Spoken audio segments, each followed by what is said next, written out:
Muchísimas gracias a la universidad por la invitación. Ustedes saben, chicos, que siempre estoy con ustedes, a veces con menos tiempo que en otras oportunidades, pero siempre estoy a la orden. Vamos a ver cómo estamos cerrando la economía este año 2021 y qué cosa se puede, digamos, proyectar, si de ser posible, para 2022, ¿no? Em, y acá lo primero que quisiera decir es que enfrentamos una triple incertidumbre. La primera tiene que ver con la salud. No sabemos si va a haber o no tercera ola, ¿no es cierto? No lo sabemos. Hay variantes, todo un problema, ¿no? En el Perú el 59% de la población tiene las dos dosis. No es una cifra baja, pero tampoco es una cifra muy alta, que sí tienen otras economías de la región y que aparentemente estarían más protegidas frente a una eventual tercera ola, ¿no? En segundo lugar, estamos ante una incertidumbre económica, ¿no? Desde luego que se ha convertido en un deporte nacional quién tiene la culpa, ¿no? Unos dicen que es el gobierno, otros dicen que es la oposición, y entonces paran peleándose unos con otros, haciendo un papel pues realmente patético, por decirlo menos. No tienen digamos, la calidad para ponerse por encima y ver cómo enfrentar los problemas que mejoren la vida de los más vulnerables del país. Las expectativas están ahora en terreno negativo. La última encuesta de expectativas del BCR muestra eso sin vueltas. Es decir, como todos saben, eh, digamos, para que pueda haber empleo, tiene que haber más producción. Y para que haya más producción, tiene que haber antes más inversión. Y la inversión depende básicamente de lo que tú esperas vayas a obtener como retorno, ¿no es cierto? Si nadie pone un negocio para perder, todos ponen un negocio porque creen que van a vender. Entonces, esas expectativas, esa esperanza es la que está en terreno negativo, ¿no? Y eso es un problema. Tercero, tenemos un problema político, ¿no? En verdad no se sabe qué piensa el presidente, pues. Es la verdad, pues. O sea, no se sabe qué piensa y por ende no se sabe qué cosa viene, ¿no? La cantidad de contradicciones que hay dentro del mismo gobierno, propuestas totalmente inadecuadas, inoportunas, fuera de la teoría económica, fuera de la evidencia empírica, hacen que todo tambalee, ¿no? Y esto ha creado pues un ambiente de frustración e intolerancia, ¿no? Por parte de los fanáticos y los no fanáticos, de todos, ¿no? Y acá yo quiero, muchachos, hacer un llamado a lo siguiente, miren, a dos cosas. La primera cosa es que la economía funciona dentro de un entorno, no funciona en el aire. Ese entorno influye, para bien o para mal. Ese entorno es político, es externo, es institucional, etcétera. Muchos de esos problemas vienen de más atrás, ¿no? Que no han sido originados ahora, ¿no? Y lo segundo es que siempre hay que basarnos en evidencia empírica, porque de lo contrario nos convertimos en hinchas. Un economista profesional se basa en evidencia empírica. Un economista, digamos, opinólogo o, digamos, fanático, se basa en lo que cree.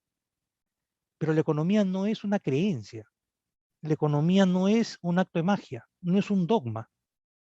La economía es una ciencia que prueba hipótesis en la realidad, que tiene toda una historia detrás, donde en verdad ya sabemos lo que funciona y lo que no funciona.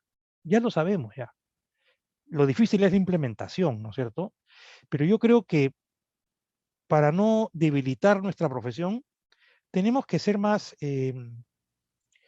cautos en el sentido de basar en evidencia y en datos cualquier postura que tengamos, ¿no? En tener la capacidad de ver lo que se ve y lo que no se ve, ¿no? Que son las grandes enseñanzas que hay en economía, ¿no? Creo que si logramos eso, vamos a bajar el tono de la discusión, ¿no? Ya no hay posibilidad que la economía avance. O sea, no estoy diciendo que va a avanzar poco, no estoy diciendo que a lo mejor lo hacen, no, estoy diciendo que no hay posibilidad, simplemente. Y al no haber posibilidad, no hay posibilidad de reactivar la economía y menos de crear empleo. No hay ninguna economía en la historia de la humanidad que en un contexto de baja credibilidad haya creado empleo. No existe. Simplemente no existe. Así de simple, así de concreto, es evidencia empírica, ¿no? Hay que evitar en el camino propuestas populistas, hay que, digamos, hacer muchas cosas que tienen que ver con mejorar la vida, la calidad de vida de los peruanos.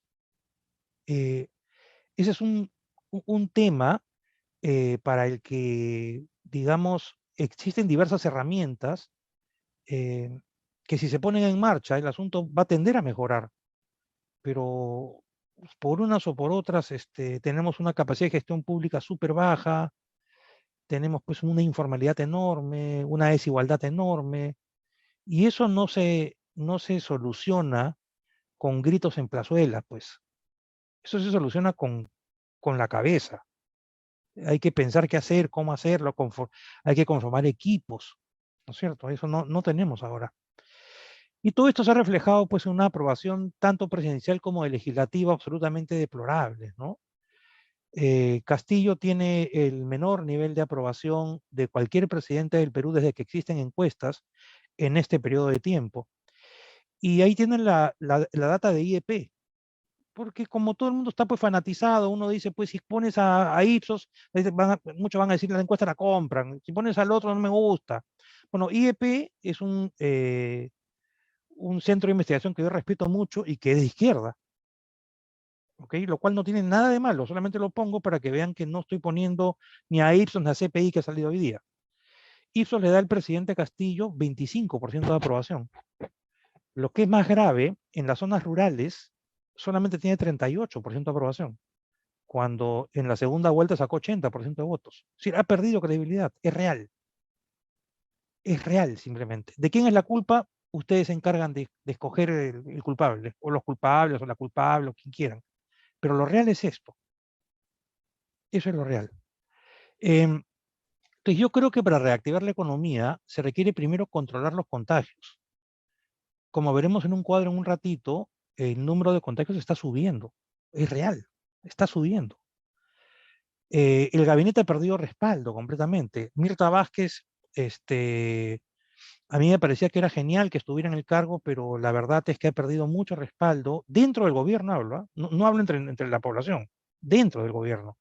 Y eso es porque tú en un gobierno eh, tienes que tener un norte, tienes que tener una idea de a dónde vas. Y quienes se ofrecen a apoyarte es porque tienen esa idea. Quienes no, es porque no lo tienen y está muy bien. ¿Ok? Yo creo que en los siguientes años la política va a condicionar a la economía. Y eso hace que la incertidumbre sea tremenda, ¿no? Porque no sabemos qué puede pasar con la parte política. Me parece que la idea de la Asamblea Constituyente fue y es una pésima idea, y eso es una opinión personal, ¿ya? Y lo es porque lo que se puede cambiar en la Constitución se puede hacer vía reformas constitucionales. Tú puedes cambiar toda la Constitución cambiando artículo por artículo.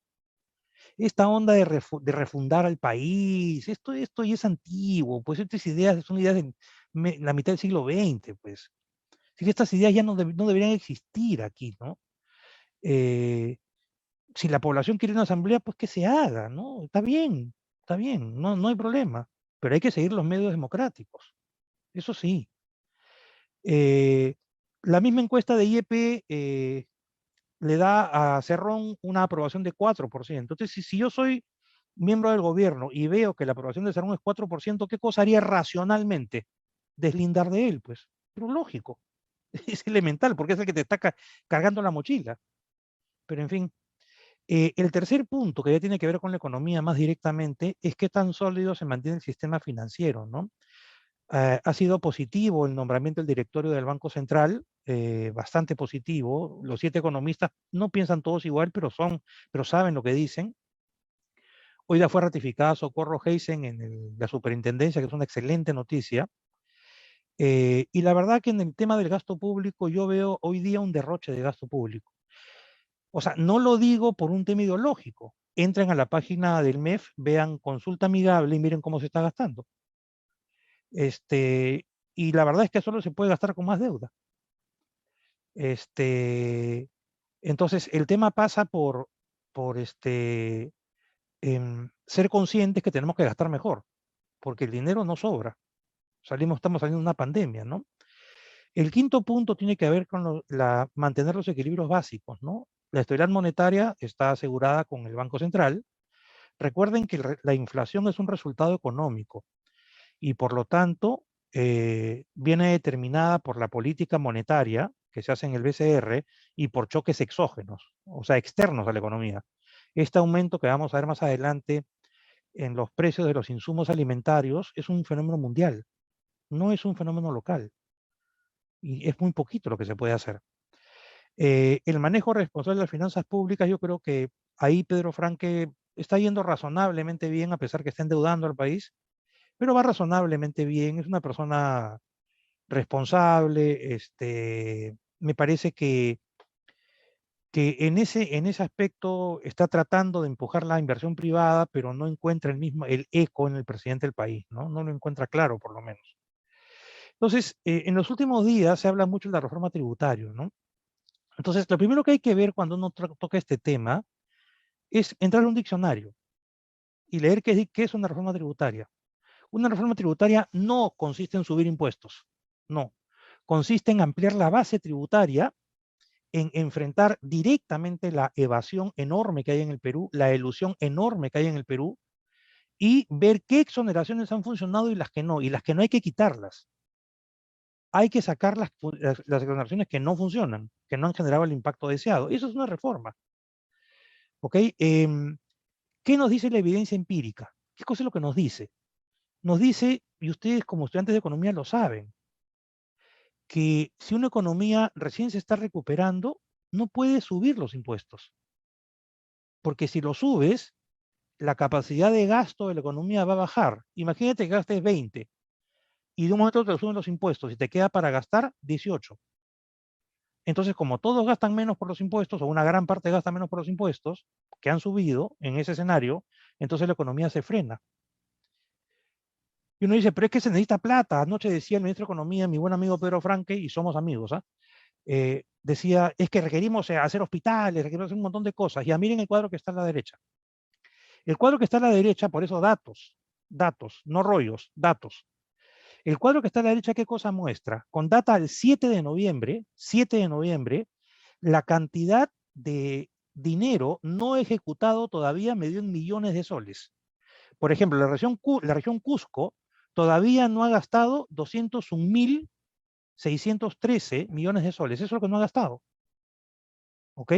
Entonces yo me hago una pregunta. En el total del Perú es 25.604 millones de soles. Yo me pregunto como un ciudadano común y corriente lo siguiente. ¿Para qué quieres subir impuestos si no sabes gastar?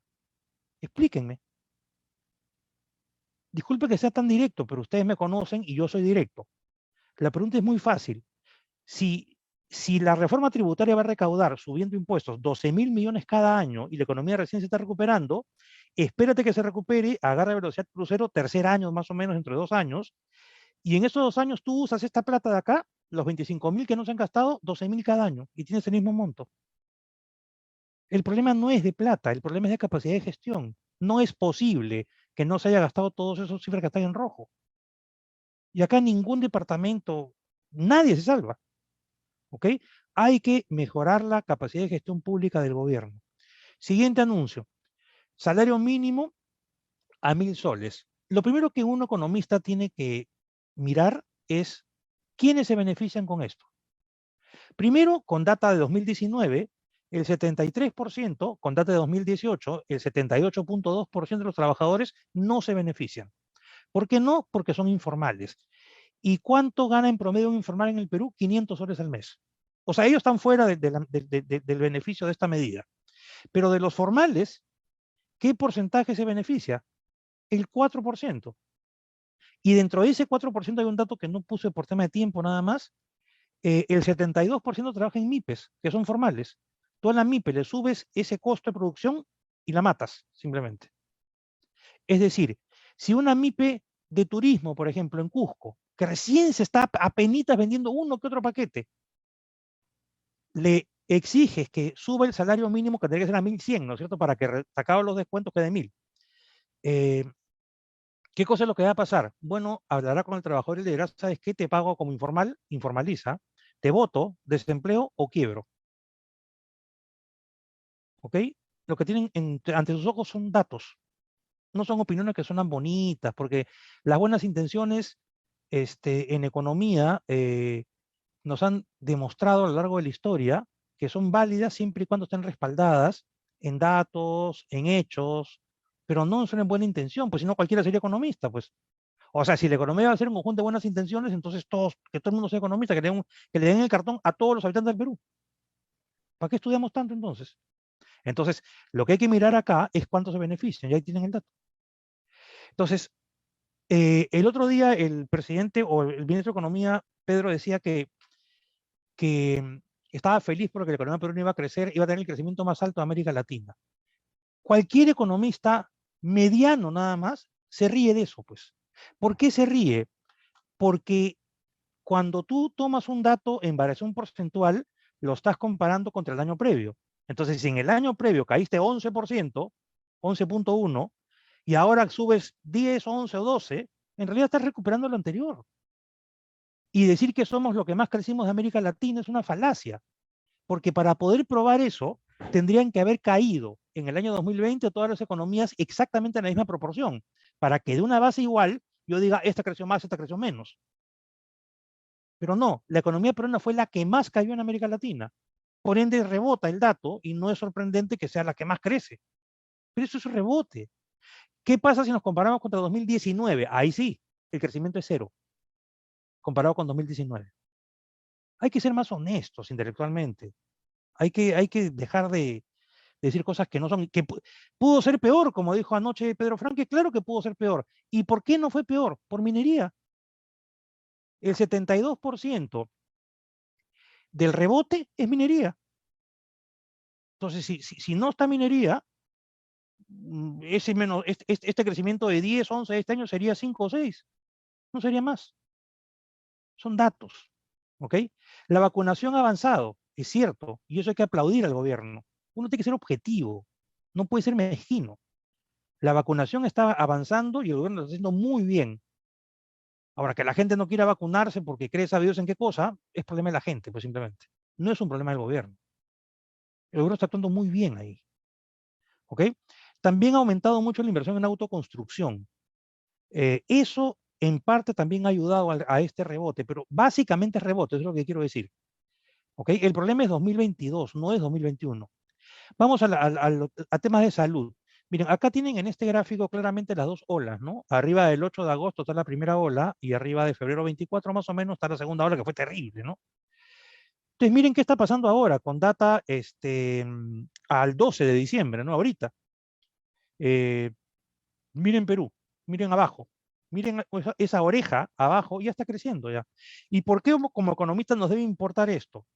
Porque los economistas estudiamos al ser humano y lo que nos preocupa es que la gente cree que esto que acá, que esto no ocurre, que no hay contagios, que no pasa nada. Entonces hay que investigar, que es un tema microeconómico muy bonito, ¿por qué la gente sigue actuando como si no pasara nada? ¿Por qué cree que no le va a pasar? Porque tiene un sesgo cognitivo. Eso lo estudió muy bien Kahneman y Thaler en su libro Pensar rápido, pensar despacio. Es un sesgo a creer que a ti no te va a pasar. ¿Ok? Pero noten un detalle que por qué podríamos estar preocupados. Fíjense, cuando empezó la segunda ola, el detonante fue el mes de diciembre. Porque la gente sale como obsesiva a comprar, no sé de dónde dicen que no hay plata, porque si vendas escenas en todos los mercados de todo el país, todo revienta gente comprando cosas. Así que a lo mejor alguien está levantando mal los datos, ¿no? Porque plata parece que hubiera. Eh, entonces, fíjense, es ironía por si acaso. Entonces, miren, diciembre detonó la segunda ola, que miren lo que hizo. Ahora estamos en diciembre y está comenzando a subir. ¿Ok? Noten que esta subida se da en enero ya, la de la segunda ola. Entonces, yo no quiero que esto pase otra vez. Ya lo vivimos ya. El número de fallecidos está comenzando a subir muy lentamente. ¿Por qué? Porque la vacuna te protege en el sentido que si te da la enfermedad, la probabilidad que fallezcas es mínima simplemente. Es mínima. Si no te vacunas, entonces ahí se está con problemas. El ministro de Salud te explicó hoy día que del total de internados en UCI en Perú, en todo el Perú, el 91% no estaba vacunado. Eso es lo que hace un economista, ver datos, y decir, bueno, este es mi sustento para decirte que hay que vacunarse. Este es el sustento. Ahora, si quieres morirte, bueno, tu derecho también, pues, ¿no? Hay que respetar la libertad de los demás, ¿no? En cuanto a vacunación, miren, en cuanto a vacunación, el trazo verde oscuro nos muestra el porcentaje de la población con 2 dosis. Yo creo que hay 3 grupos de países acá, 3 grupos. Los países que tienen más de 70% con 2 dosis, ahí están Chile y Uruguay. Arriba de 60, Argentina, Brasil y Ecuador. En los 50, Colombia, Perú y México. Y rezagados debajo de 40, Paraguay y Bolivia. Ese es el mapa de América Latina hoy. Bueno, 12 de diciembre, ¿no? Eso es, entonces tenemos que seguir avanzando. Vamos bastante bien. ¿Cuál es el problema de Perú? Que empezó a vacunar el 7 de febrero, empezó a vacunar muy tarde. Cuando Perú comenzó a vacunar, Chile ya tenía el 30% de población vacunada. Ese es el punto, empezamos muy tarde.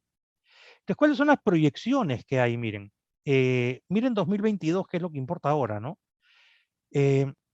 Perú estaría creciendo, bueno, de hecho sea de paso, ven en 2021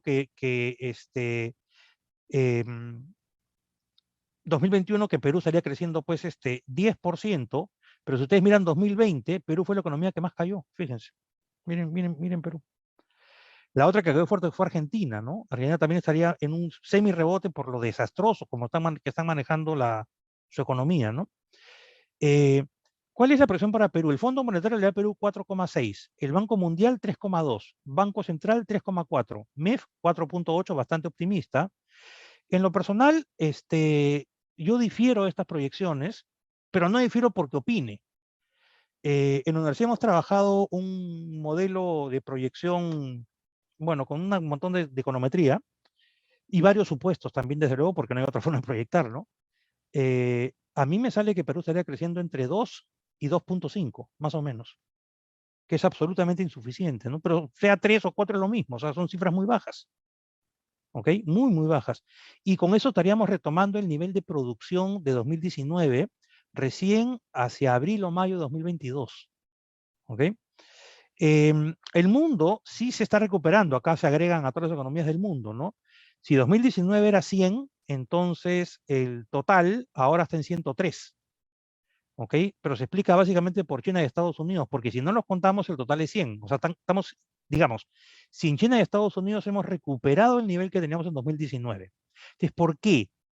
¿Qué es lo que está pasando? Miren, lo que está pasando es que la recuperación se ve más lenta, básicamente por el rebrote del COVID, sobre todo en Europa, ¿no? En Europa, pues hay países cerrados, ¿no? En segundo lugar, aparecen nuevas variantes, ¿no? Omicron es una variante, pero seguramente pronto aparecerá otra, ¿no? Con otra letra. Así son estos virus, pues. Y hay cuellos de botella logísticos a nivel mundial, ¿no? Que impiden que los containers se puedan cargar, que los barcos puedan llegar a tiempo, etcétera. Vamos a verlos en un segundo, ¿no? Los fletes marítimos están altísimos. Entonces, la economía peruana se dañó mucho con el COVID. Cayó 11,1%, se perdieron 2.231.200 empleos formales y la pobreza aumentó en 3 millones de personas. ¿Ok? Datos. La proyección de inversión privada para 2022, la proyección optimista es 0%. La proyección de Macroconsult es -8, de Ipsos es -7, y así sucesivamente, ¿no?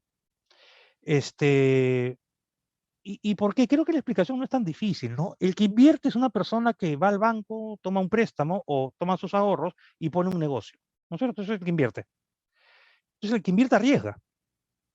Entonces la pregunta es si el entorno está dado para que arriesgues.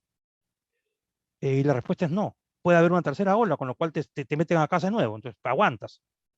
El ejecutivo y el legislativo son muy malos, ambos. Ambos son muy malos. ¿Ok?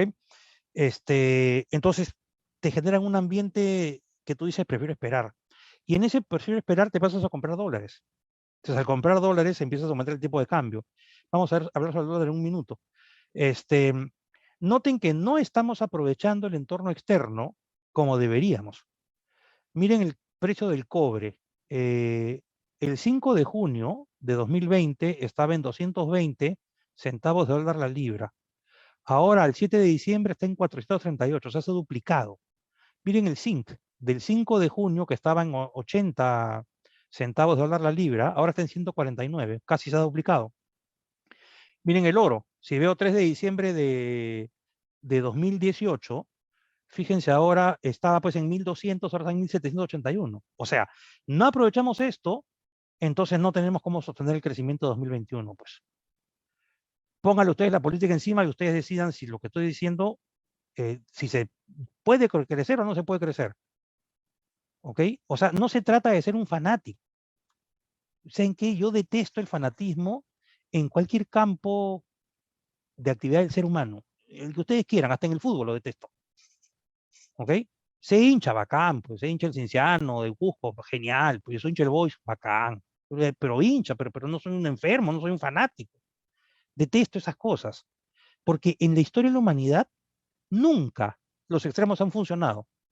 Ni el extremo totalmente liberal, ni el extremo totalmente intervencionista. Eso jamás ha funcionado. No hay un solo país en que haya funcionado. Entonces, tenemos que mirar esto y decir, bueno, esto es así. Anoche Pedro Franque decía, yo confío en que en 2022 crezcamos gracias a minería. Yo le puse un WhatsApp y le dije, pero escúchame, o sea, ¿te refieres al Perú? Si todas las señales que da el gobierno son antiminería. Está bien, es una posición, o sea, yo ni siquiera la critico. Pero no me digas, pues, que si todo el gobierno es antiminero, no te vamos a crecer sobre la base de minería. ¿Cómo? La balanza comercial este año se espera sea positiva más o menos en 15.000 millones de dólares. ¿Ok? Son dólares que entran a la economía peruana y eso es buenazo, ¿no? Eso es buenísimo, buenísimo, buenísimo. Eso es una cuestión que tenemos que sostener, ¿no? La inversión pública cayó en 2020 15.5% y se espera crezca 20% en 2021. Eso más o menos. El tipo de cambio ha subido en todas partes, ¿no? En México, que tiene un gobierno de izquierda, no ha subido tanto. Pero ¿por qué en Colombia y en Chile no es tan preocupante que haya subido el tipo de cambio como ven en los porcentajes que están ahí a la izquierda? ¿Saben por qué? Porque Chile y Colombia no son economías dolarizadas. Aquí apenas pasa algo, corremos al dólar. En Colombia y en Chile no. Esa es la diferencia. Entonces acá uno tiene que agregar un detalle, ¿no? Chile y Colombia no están, no hay una corrida hacia el dólar como sí la hay en Perú. ¿Y por qué? Porque en Perú el dólar es un activo refugio. ¿Esto qué significa? Que ante cualquier temor, corres al dólar. Entonces todos dicen, son las grandes empresas, los pitucos, los millonarios. Y entonces uno va a la página de la SBS, calladito nomás, para no pelear con nadie. Miras la página de la SBS y te das cuenta que el 73% de quienes han comprado dólares han comprado menos de 50 dólares en los bancos. Es decir, no son los multimillonarios porque esos compran, pues supongo, de millón en millón. Son gente como ustedes o como yo que compra 20 dólares, 35, 50 cuando puede. Ese es el grueso. Vamos a los datos. Ese es el punto. ¿Ok? Entonces, de hecho, pues, ¿qué es lo que pasa? Lo que pasa es que hay una presión hacia el alza, ¿no es cierto? Que el BCR está enfrentando, vendiendo 300 millones de dólares al día. Ese es el dato que uno ve, lo encuentra en la web del BCR. Está vendiendo y vendiendo, ¿no? Entonces, para que vean el rol que juegan las expectativas, el periodo en que el dólar estuvo arriba, bueno, después ha vuelto, ¿no? Fue el periodo de Guido Bellido. Entró Mirta Vázquez y bajó, y estaba bajando. Pero ahí el presidente del país anunció pues, que iba a nacionalizar Camisea, traducido luego por varios intérpretes como que nacionalizar es masificar. ¿Ok? Pero mi impresión es que no había leído el contrato de Camisea, ¿no? Porque el problema no está en la producción del gas, el problema está en el traslado del gas, en el traslado, en los gasoductos que hay que hacer para que llegue a todo el Perú. Eso está, es una inversión fenomenalmente grande, incluida la inversión en el gasoducto para que llegue a la ciudad de Cusco. Es fenomenal la inversión que hay que hacer. El gobierno regional, bien con el dinero que no ha gastado, podría empezarla, ¿no? Digo. Entonces, cuando se hizo ese anuncio, el dólar volvió a subir y ahora se estabilizó en 4 soles, que el Banco Central está manejando ese número más o menos, ¿no? Este es un trabajo que hemos hecho entre varias personas y quería compartirlo con ustedes, ¿no? El trazo azul es lo observado del tipo de cambio, es decir, lo que ha aumentado el tipo de cambio está con azul. Y en líneas punteadas, el aumento del tipo de cambio guiado por factores externos. Ustedes saben que como economistas podemos, vía modelos econométricos, hacer esa división. Quiere decir que el dólar, si no hubiera incertidumbre ni problemas internos, estaría más o menos en 3.70, 3.72, por ahí más o menos, ¿ok? Pero está en 4 soles. Y eso tiene un impacto, ¿no? Porque el importador que trae insumos o productos finales, cada dólar que compra para poder importar, lo compra en 4 soles y no en 3.70. Entonces, le cuesta más importar, sube el precio y nosotros lo pagamos. La inflación de noviembre ha sido 0,36%, ¿no? Una inflación altísima, ¿no? La acumulada de enero-noviembre ha sido 5,66, fuera totalmente del rango del Banco Central, rango meta, que es entre 1 y 3, ¿no? Esto debe cerrar en 5,8 a 6,5, por ahí más o menos. Hay dos razones. La primera razón tiene que ver con el aumento del precio del dólar que acabamos de ver. Y la segunda, en el aumento de precios mundiales de insumos alimentarios. El trigo sirve para hacer pan, el maíz amarillo duro es lo que comen los pollos, y el aceite crudo de soya es el insumo para hacer el aceite que compramos en los mercados. Entonces, acá tienen data al 8 de diciembre, fíjense. Siempre con lo último, siempre con la data. Miren, para no entrar en mucho rollo acá, miren la antepenúltima columna, la que dice diciembre 21 a diciembre de 2020, ¿ok? O sea, el año. El petróleo ha subido 49%, el GLP 52%, la gasolina 41%, el trigo que traemos del resto del mundo 55%, el maíz amarillo duro, el que comen los pollos, que es insumo para hacer pollos, para que los pollos puedan comer pues, y crecer, ¿no? 21%. El aceite de soya, que es el insumo para hacer el aceite que nosotros compramos, 49%. El Baltic Index es un índice que vamos a ver separado de los fletes marítimos. Es decir, si tú quieres traer pues, un insumo, no sé, pues desde Asia, ¿ok?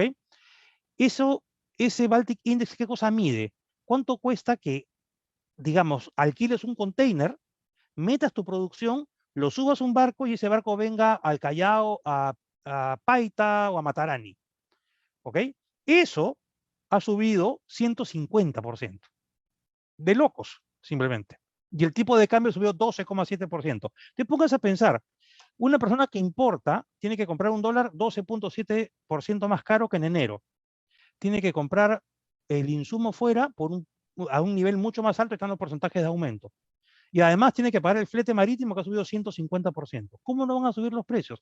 ¿Y de esto tiene la culpa Castillo? No, salvo del dólar, que la incertidumbre que generan entre Castillo, Mari Carmen, Alba, hace que el dólar suba. Pero en lo primordial no tiene la culpa el gobierno. Pero lo que no tiene es la capacidad de explicarlo. O sea, es alucinante, me parece, ¿eh? Porque podría pues, salir Castillo con un PPT que se lo pueden preparar y que lea, pero que explique que el problema es externo, pero no se puede. Pues. Miren, este es el crecimiento de los fletes marítimos, miren cómo han subido, ahí lo tienen, clarito. Miren, y esto ha impactado, digamos, lo que estoy contándoles en la inflación en el Perú, ¿no? Porque quiero que vean acá dos cosas. La inflación acumulada a noviembre 5,66. La inflación sin alimentos ni energía es 2,91. Es decir, lo que ha originado que la inflación esté fuera de la meta es el aumento en alimentos originado en insumos alimentarios externos, factores exógenos, y el aumento de la energía, que es un factor básicamente exógeno. O sea, en verdad, Perú Libre no tiene la culpa. Así de simple, así de claro. Pero sí son culpables y no poder explicarlo. Basta poner este cuadro, nada más. Miren, la inflación, la que está con color plomo es 2020. Fíjense, Perú tuvo 2%, México 3,2%, Chile 3%, la inflación fue menos controlado, salvo Brasil un poquito más arriba, ¿no? Pero cuando anualizamos la inflación de noviembre de 2021, o sea, la inflación de los últimos 12 meses, noviembre 20, noviembre 21, miren, Brasil 10,7, Estados Unidos 6,8, Chile 6,7, México 6,2, Perú 5,7, 5,66 exactamente, Colombia 5,3, Alemania 5,2. El problema es mundial. Entonces, cuando la gente dice, desde que está Castillo las cosas están subiendo de precio, explíquenle. Seamos economistas y seamos más docentes. Expliquen. Así estuviera gobernando quien fuere, el asunto se estaría igual. Y como consecuencia, pues la tasa de interés de política monetaria a diciembre ha subido en Perú, ¿no es cierto? era 0,25 durante la pandemia, ahora está a 2,5, igual que Colombia, poco por debajo de Chile. Paraguay 4, México 5, Uruguay 5,75 y Brasil 9,25. ¿Esto qué significa? Que Perú está debajo del promedio. ¿Y esto qué nos podría hacer esperar? Que la tasa de política monetaria va a seguir subiendo en los siguientes meses. Miren, porque, a ver, ¿cuánto tiempo más va a haber inflación? Esa es la pregunta. El efecto insumos alimentarios debe estar durando hasta marzo o abril. El efecto fletes marítimos hasta julio o agosto del año que viene. Y la inflación es lo peor que se le puede hacer a un país, sobre todo a la gente más necesitada. ¿Ok? Pero lamentablemente estamos en un problema. Entonces, ¿qué cosa se podía hacer? Y voy a decirles lo que yo sugerí personalmente, personalmente lo sugería. Yo dije lo siguiente, cuando plantearon el bono, este bono Yanapay, que son 5.145 millones de soles, yo inmediatamente dije no bono. No bono porque los precios de los alimentos están subiendo. Y si le das a una persona 350 soles, lo gasta una vez y se acabó simplemente. No hay otro bono. Entonces, ¿qué cosa se puede hacer con eso? Entrega un subsidio temporal. Ustedes saben que yo soy liberal, pero no soy tonto, pues. Ese monto úsalo en un subsidio temporal que diga algo así como lo siguiente. Mientras el precio, pues no sé, pues del aceite de soya a nivel mundial esté, pues tanto por ciento por encima de lo que estaba en 2019, el Estado subsidia para que el aceite no suba de precio adentro, o suba pues un sol 50, y no se doble como ha ocurrido. Lo mismo para el aceite, para el maíz amarillo duro, que es el alimento de los pollos, lo mismo para el trigo, que sirve para hacer el pan, y lo mismo para los frutos marítimos. Entonces, según mi cálculo, ¿cuánto tiempo hubiera alcanzado ese dinero que se usó ya en bonos? Hubiera alcanzado 2 años. Te sobraba, porque esto se va a arreglar en menos de un año. ¿Ok? Recuerden, economistas, tienen un recurso escaso y tienen alternativas. Hay que analizar cada alternativa y ver cuál es la que mayor impacto tiene. ¿Ok? Ahora ya no se puede hacer porque el bono ya está. Y acá quiero que vean la relación que hay entre inflación y tasa de política monetaria, ¿no? La inflación más alta a la izquierda es la de Brasil, y la tasa de política monetaria más alta es la de Brasil. La segunda es la de México y la segunda tasa es la de México. Es decir, acá se ve muy claro que las respuestas de los bancos centrales son aumentar la tasa de interés de política monetaria. Y también se ve claro que Perú tiene que subirlo un poquito más para que más o menos se mantenga la misma, una analogía casi lineal, ¿no? Entonces, quiero cerrar con este cuadro de acá. Miren, el Foro Económico Mundial calcula todos los años el índice de competitividad mundial a nivel de países. ¿Ok? Escoge una serie de ítems y hace un ranking de los países, de los que están mejor a los que están peor. Miren qué puesto, 2020 no se ha hecho por la pandemia, ¿no? Miren los puestos que Perú tiene. En estabilidad macroeconómica tenemos el primer puesto en el mundo. Sí, sí, somos la mejor economía del mundo. ¿Qué significa eso? 3 cosas: disciplina fiscal, estabilidad monetaria y regulación bancaria adecuada. Esas 3 somos la mejor economía del planeta. Eso no hay que tocarlo. Y no había que tocarlo en ningún momento, no había que crear incertidumbre, había que decir, no, eso no lo toco. Eso está genial. Vamos con lo demás.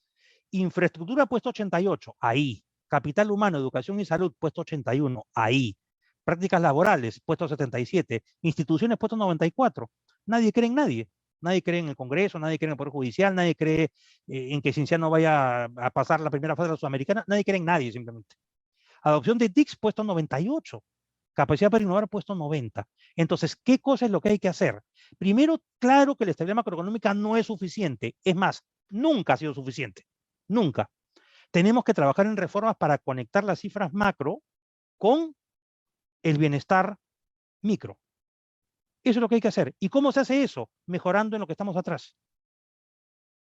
Y yo, desgraciadamente, y disculpen, no veo ningún atisbo del gobierno por enfrentar estas cosas que están acá. No veo ninguno. No veo nada, simplemente. Ahora, si ustedes lo ven, bueno, explíquemelo porque yo no lo veo, no sé en qué área. ¿Ok? Bueno, tenía eso preparado, así que nada, quedo listo para las preguntas. Si les parece, apago mi cámara para que no se sobrecargue y dejo de compartir. No sé, ustedes me indican. Yo tampoco sé por qué no hay una preocupación real por la inseguridad ciudadana, ¿no? A diario, la gente es asaltada, la gente es vejada por una moneda simplemente, y claro, esto tiene un descontrol enorme, ¿no? No solo eso, sino que la policía puede capturar a los pandilleros, etcétera, pero una vez que van al Poder Judicial, no les pasa nada. Es decir, lo que hay en Perú es mucha impunidad. Y eso es un impedimento para que el entorno sea conducente a que la economía progrese. En segundo lugar, la inseguridad lleva a que nuestro bienestar baje, ¿no es cierto? Porque cuando tú caminas por la calle, tienes que estar mirando para todos lados, si no viene un ladronzuelo que te roba el celular o cosas por el estilo. Entonces, impacta sobre el bienestar. No sé por qué no lo ven, la verdad. Respecto a su segunda pregunta, me parece que si el presidente Castillo no hace un giro en términos de manejo de la economía y de manejo del país, diría yo, ¿no? Este, va a estar cada día peor, ¿no? Yo creo que el presidente Castillo tiene que hablar con la población, tiene que hablar con la prensa por mucho que no le guste. Em, Me parece que él tiene que convocar gente más capacitada, que sea de izquierda, está bien, porque su postura es de izquierda, perfecto. Pero lo que no, miren, lo que hemos venido criticando a todos los gobiernos anteriores, y yo soy el primero en criticarlo, y se los he dicho a ustedes en charlas anteriores, es que los presidentes anteriores lo que hacían era, apenas ganaban, ponían a sus patas en todos los cargos. ¿Qué ha pasado con Castillo? Exactamente lo mismo. Es decir, o sea, la verdad pues es que genera pues una desconfianza total porque en la institución de la presidencia, independientemente de los nombres de quién sea presidente, parece un club de amigos simplemente. Donde si tú ganas, pues como yo te ayudé, como yo te invité un poco de mantequilla, dan el cargo, pues. No, acá necesita gente capacitada. Para eso hay un programa, se llama Servir, que prepara gerentes públicos, al margen de ideologías, ¿no? Porque creo que no son ideológicos, pues es decir, el manejo de salud, el manejo de un montón, son cargos técnicos. La presencia de Indecopi es un cargo totalmente técnico, pero no, hay que poner a los patas. Eso es una cosa que es malísimo y por favor, no es un argumento como muchos dicen, pero si el gobierno anterior lo hizo, claro que lo hizo, pero pues justamente porque lo hizo no fue tan mal. Lo que hay que hacer es no hacerlo, simplemente, pero se sigue haciendo. Los gobiernos regionales me parece que hay una falta de capacidad de gasto.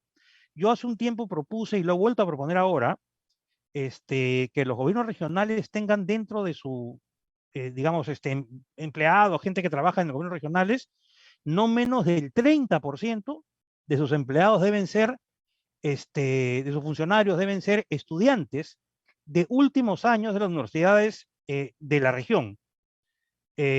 Porque los chicos, como los que ustedes como están escuchando, son muchachos limpios, son muchachos que no tienen corrupción, que quieren arreglar, que quieren el bien para el Cusco, saben hacer proyectos, tienen su carrera de economía por terminar o ya la acaban de terminar. Entonces, ¿por qué no hacemos esto? Hay un decreto, lo que fuere, para que aquellos estudiantes entre el octavo ciclo y segundo año de egreso, los que el gobierno regional pues considere en función del área, ¿no? Estén en el gobierno regional. Ya es hora de tomar decisiones que incorporen a más gente joven,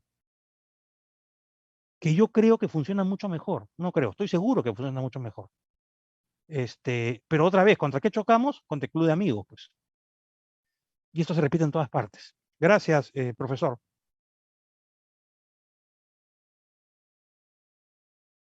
¿Cómo creamos buenas instituciones?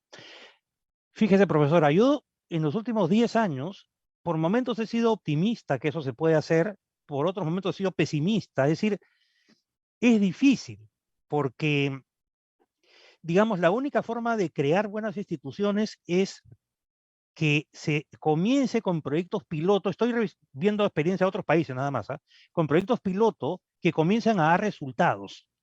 Es decir, la gente tiene que comenzar a creer en el Poder Judicial, en el Congreso, en los ministros, etcétera. Pero ¿cómo puedes creer tú en alguien así?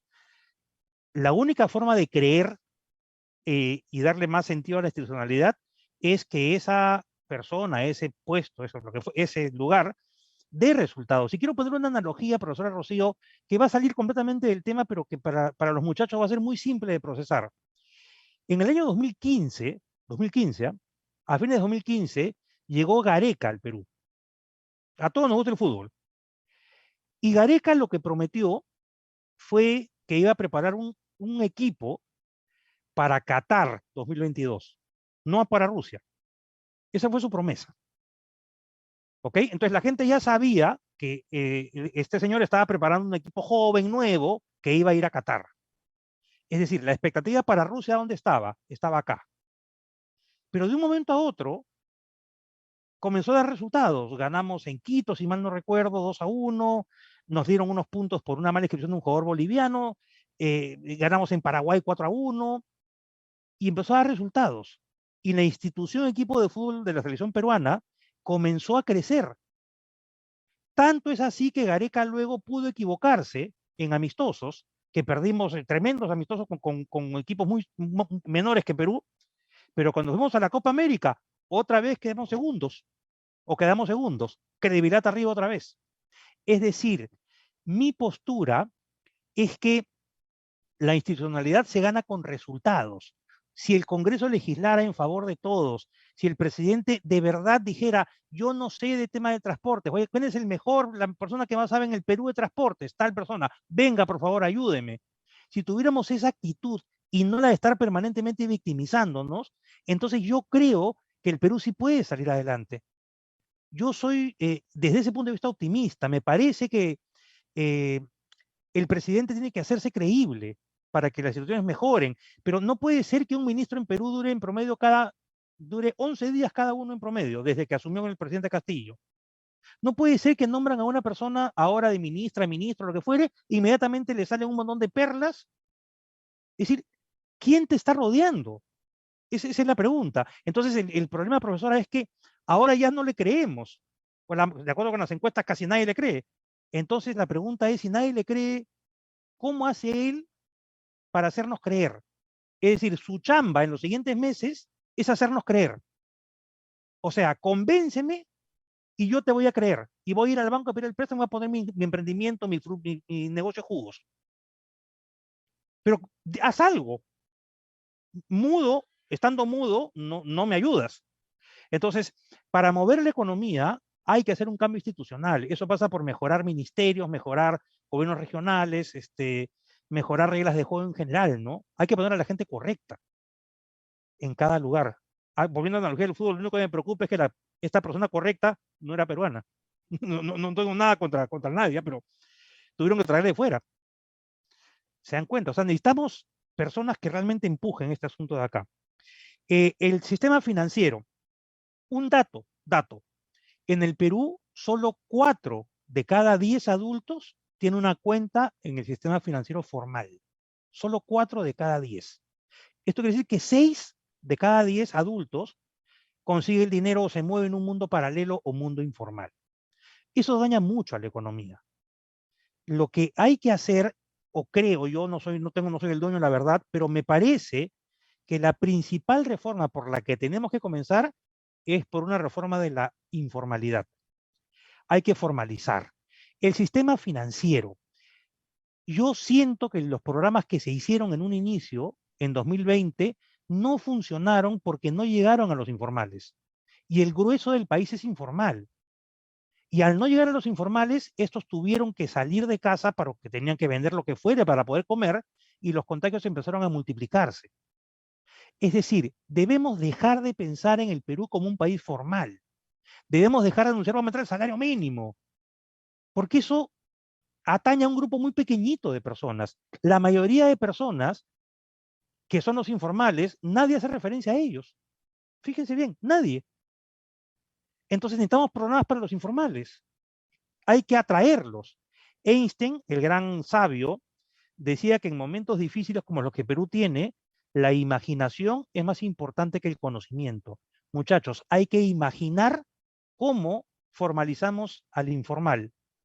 Obviamente esto tiene que amarrarse a una buena gestión pública para que el informal note, sienta que formalizarse vale la pena, ¿no? Porque va a tener, pues, la educación va a mejorar, etcétera. Porque si no se va a preguntar, ¿para qué pago impuestos si no recibo nada a cambio? ¿Ok? Hay que institucionalizar al país. Un país sin instituciones es un país que no va a progresar nunca. La tercera pregunta, profesora, tiene que ver con el tema de El tema del turismo, ¿no? A mí me parece que el Perú es un país eh, que es una maravilla turística en el mundo. No, yo no estoy viendo, profesora, ahora no sé si de repente hay, pero yo no me he enterado, eh, ¿qué programa que favorezca el turismo aparte de los feriados existe en este momento? ¿Cuál es el programa que tiene el gobierno para favorecer el turismo? Yo he preguntado mucho sobre este tema y me dicen que todavía están pensando, están haciéndolo poco a poco. Entonces ahí viene mi siguiente reflexión, profesora. ¿Cómo puede ser posible que un gobierno cualquiera, este o el anterior o lo que fuere, llegue y recién llegando empiece a hacer un programa para ver qué cosa va a hacer?